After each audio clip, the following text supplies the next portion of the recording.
ഇന്ന് നമ്മൾ ഉണ്ടാക്കാൻ പോകുന്നത് എല്ലാവർക്കും നൊക്ലാച്ചി അടിക്കുന്ന ഒരു ഐറ്റമാണ്. അപ്പോൾ നമുക്ക് ഇന്ന് പഴംപൊരി ഉണ്ടാക്കാം.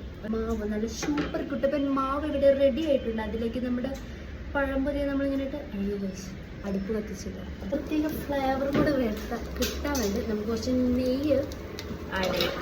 അമ്മി നോക്കിയും കണ്ടും ശ്രദ്ധിച്ചു വെച്ച് അടുപ്പത്ത് പണിയെടുക്കുക. പ്രത്യേകിച്ച് എണ്ണ ഒഴിക്കുമ്പോൾ അതിന് വെള്ളം ഉണ്ടാകുന്നത് ശ്രദ്ധിക്കണം.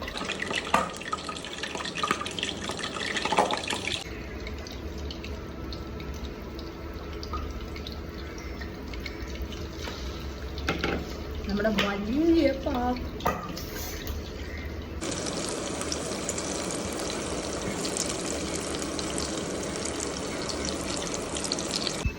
ഗൈസ്, നമ്മുടെ ലാസ്റ്റിലെ 2 പീസും കൂടെ ഉണ്ട്. അതുകൂടെ നമുക്കൊന്ന് ഫ്രൈ ചെയ്തെടുക്കാം. ഗൈസ് ചെയ്യാറുണ്ട് ഞാൻ ബാക്കിയുള്ള ബ്രെഡ് അല്ലെങ്കിൽ മറ്റേ ബിസ്ക്കറ്റ് അതും കൂടെ ഇതിലങ്ങ് ഫ്രൈ ചെയ്തെടുക്കാം.